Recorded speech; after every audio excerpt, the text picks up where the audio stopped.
You're watching a P-Rob Media production. Should I go to Chipotle today, or should I stay home and make my own stuff?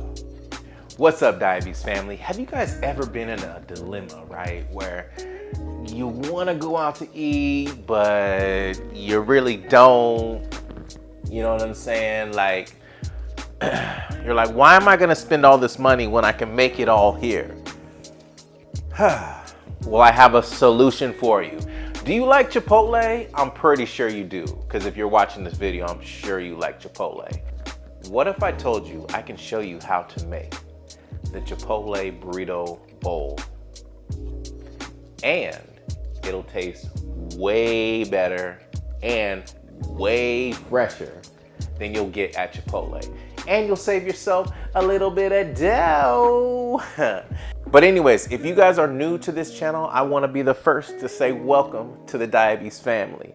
Also, please make sure you hit the like button, make sure you hit the subscribe button, and make sure you hit that bell so you know every time I drop a video or go live.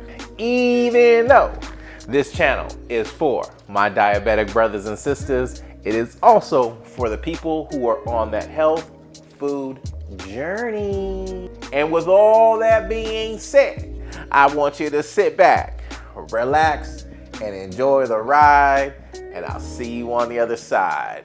Holla at ya, boy. Roll the intro.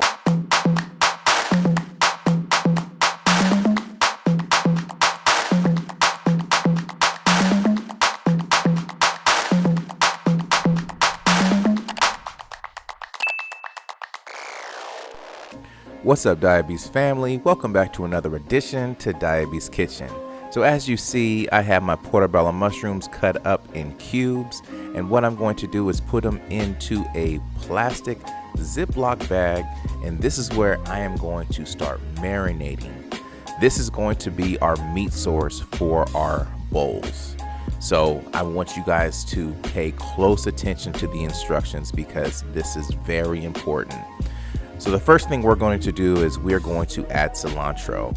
This is going to be all fresh ingredient marinade. I'm going to be using oranges, I'm going to be using cilantro, I'm going to use lemons, I'm going to use limes. I want to have it citrusy, I want to have it with a strong, salty, citrusy type of taste to it. Well, not too salty, but it's going to have extra flavor on it. So I'm going to chop this up really well, put it into the bag, and then I'm going to add my oranges. I'm going to give it a nice massage to make sure when I squeeze it, all the juice comes out of it. I don't have the proper juicer machine, but I will be getting one soon. So as you can see, I have my oranges nicely juiced, and then I'm going to just make nice thin slices for this last orange, and I'm going to put it inside the bag. Now I like to make nice thin slices. I don't do too thick, but they should look something like this. Isn't that beautiful? I'm going to add that to the bag, and now I'm going to bring out my lime. I'm going to do the same thing with the orange. I'm going to give it a nice massage, but this time I have a nice squeezing device so I can get all the juice out, just like this. Look how juicy that is, ladies and gentlemen. Look at all the juice that I got out. If only I had one for the oranges, it would be so much better. Now it is time for the lemons, ladies and gentlemen. This is my favorite part. Well, maybe not my favorite part, but I just like all the colors that are on my cutting board right now. I have the orange, the greens, the yellows. I mean, throughout this cooking process, you're going to see a lot of colors, and that's what's important. That's what's going to be going into our bodies. So we're going to do the same thing we do for the lime. So now we have our chicken pollo seasoning. Now, back when I did eat meat, this is what I would do when I made actually barbecue chicken or carne asada, but I'm just switching it up a little bit, finessing it a little bit. So I'm adding it to the bag, giving it a nice mix around, make sure everything is nicely infused. I'm going to take all the air out of the bag and I'm going to put this into the refrigerator for 2 hours. Now, if I were you, I would do it overnight. That would be great. So now it's time for the quinoa. So I usually choose the blonde quinoa. I don't do the multicolor, or I don't do the red quinoa. I like the blonde quinoa because I don't know, something about it. It absorbs all the colors. It absorbs all the flavors a lot better than the other two. So I'm going to do 2 cups of quinoa. Make sure it's 2 cups, ladies and gentlemen. And then I'm going to set my Instapot to saute, add my 2 cups of quinoa into the Instapot. And while that is cooking in there and toasting really nice, I'm going to slice up some yellow onions really nice. And then I'm going to add it to the Instapot. This is going to give the quinoa a nice flavor. I'll add a little olive oil, and then I'm going to mix everything around, making sure all the flavors of the onions with the quinoa is nicely toasted and smelling amazing. I added 1 can of tomato sauce, and I'm just mixing that around. And then I added 3.5 cups of tomato bouillon mixed in with water. Now this is what's going to give it the flavor. The tomato sauce is going to give it the color. The tomato bouillon is going to give it that nice flavor that you're looking for, especially with the onions. It's everything put together. I'm telling you guys, you can eat this quinoa by itself. Now, while the mushrooms are marinating and the quinoa is cooking, I'm going to do my pico de gallo. So like before, I'm going to do 1 medium-sized yellow onion. And of course, I'm cheating. I'm putting it into my nice little vegetable chopper, and I'm just going to put it into the bowl. It's just like that. I like pico de gallo because it's fresh and it tastes amazing and it's very easy to make. And then I'm going to do 2 cherry, well, I'm not going to say cherry tomatoes, but I'm going to say 2 tomatoes. And I'm going to do the same thing, nicely cubed. This is going to give to the aesthetics. I mean, if you don't have one of these things, that is great. You can chop it up nicely, but I like how it just turns out. I ain't gonna lie, it just looks pretty. I mean, let's keep it 100. You know what I mean? So you don't have to use this, but I'm going to do 2 jalapenos, but I'm going to take the seeds out of it. Now, if you are feeling kind of risque, put the seeds in. But a lot of people I know, they don't like spicy food, so I'm just going to take the seeds out, but you're still going to get that jalapeno flavor. This is going to add to the pico de gallo.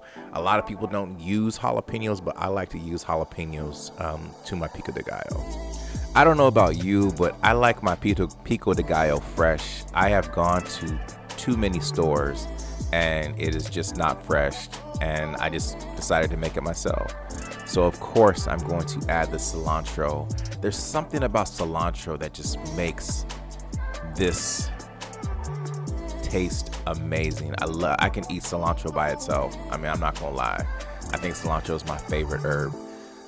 So now I'm going to add just 1 lime to this, and then I'm putting something extra. This is a habanero mango seasoning. I'm telling you, I experimented with this and I won. I loved it. It tasted amazing. And then I'm gonna add a little bit of sea salt, Himalayan sea salt. You feel me? And a little bit of pepper. And I'm gonna give it a nice mix around. Make sure it's nicely infused. Add it back to my decorative bowl. And make sure when you're doing this, come on, people, let's make the presentation look amazing. You feel me? So I'm adding a little bit of minced garlic to my pan, and then I'm going to add my chopped up onions, and I'm going to give it a nice mix. I don't know, the thing with garlic and onions, it just smells so amazing. And then I'm going to add my multicolored bell peppers. Doesn't that look pretty, ladies and gentlemen? Like, These are the things that we need to be putting into our bodies more. This is what's going to help nourish our bodies. And I'm adding a little bit of lime to this to make sure it doesn't burn. That's a good trick. So yeah, I'm adding a little lime, and then I'm adding some more of that pollo seasoning.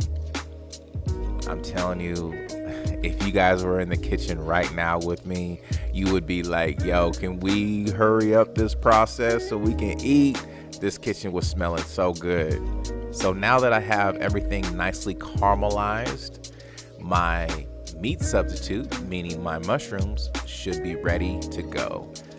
And yes, they are ready to go. Look how beautiful that display is, ladies and gentlemen.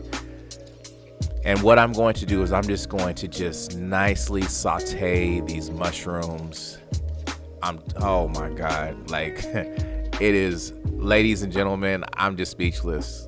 Like I did my thing on this one. Well, folks, this is my favorite part of all of my cooking episodes, is dressing the bowl. And yes, I'm adding the black beans. I'm adding the nice Pico de Gallo. And you know I had to have my quinoa nicely domed up like that. You feel me? And then I'm adding my meat mixture with extra flavor. It's the mushrooms. And then I'm adding all the colors. Look how colorful this bowl is, ladies and gentlemen. Like, I want you to really take the time and look at all the colors that's inside this bowl. When I make these burrito bowls, or when I make anything, I do it on purpose. I like to get as much colors in our bodies as possible. It is very important for us to eat like this daily. And who says eating healthy has to be boring? To me, this is kind of exciting. I am excited to dig into this dish. And look how beautiful this is, this display is. And this should not take you any time at all, especially if you do this with your families. And that's what's important, is just sharing a meal with your family, or making these meals with your family. And you know, I'm really big on family. And I really believe that food brings families together. And this is why I do these episodes, is to make sure you guys, you know, are cooking at home with your families and enjoying it. But I want to take the time and thank each and every one of you for watching this video and supporting my channel. I really appreciate it. And I'm going to end this on this note. If you eat good, you live good, and you feel good. And don't forget to tune in, tell a friend, and subscribe. Holla at ya, boy. I forgot to say peace. Chipotle who? Chipotle who? Yeah. Peace.